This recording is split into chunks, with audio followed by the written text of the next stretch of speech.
week and things. Just, I guess, where do you think this receiving core is at right now as far as everybody contributing the way they have? You know, going into the season, I thought I thought we had a pretty good group of receivers, and I still do think that. Looking back at it, it's all about developing that depth. And one of the things we talk about here at Mississippi State is making sure we maximize the potential of each individual, and it takes time. It takes time. Everybody wants to walk into that situation and be the guy right away, but if you take a look at each one of these individuals right now, between Fred, I'll go through the top 6 guys that are playing right now, between Donald, between Malik.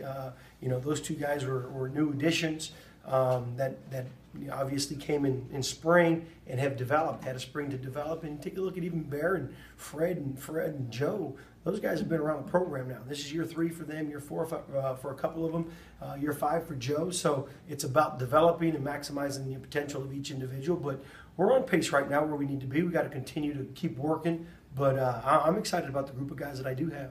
Different guys have had big games each week, but Fred Ross just been consistently out there, just making plays every game. You know what? It's all going to be based on what kind of the defense, what they're playing, and we're going to take what they give us. If it's sometimes it depends on what formation we're in. If the defense is playing a 1 high or 2 high set, it may depend. It might be the outside guy that's having a big day.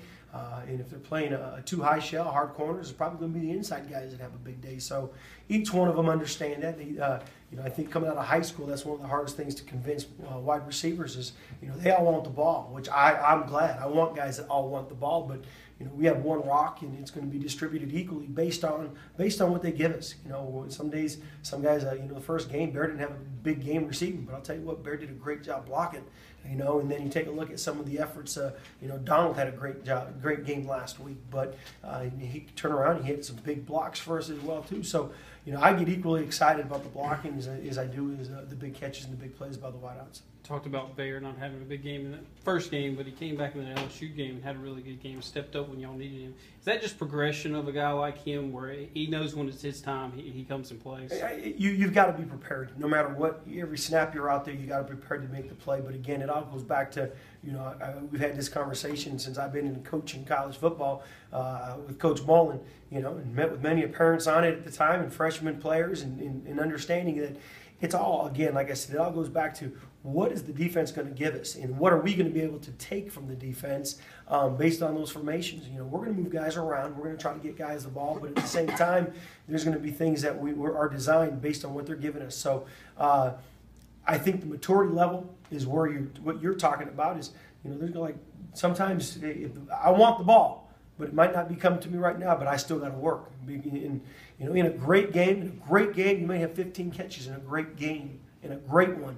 So that means you've got a 60-plus other times where you don't have the ball in your hands, so you better be blocking for your teammates. What stands out to you about Auburn's defense after studying them a little bit so far? They got a good defensive front right now. You take a look at it, and they're solid across the board in my opinion. They're very solid across the board. But you take a look at number 1 up front.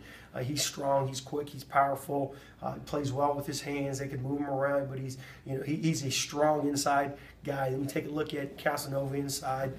Number 8 and 17 on the perimeter. Those 2 guys inside are strong, big kids that can run. You look at the back end. The back end, you got one corner that started 30-plus games at Michigan before he transferred. You got another young man that started 6 games as a true freshman at Georgia.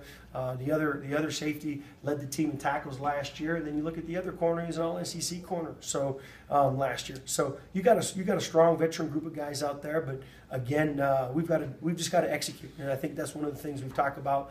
Last week, we got to be able to strain, maximize every play to the fullest, and execute. The little things are going to be the things that make the difference for us this week.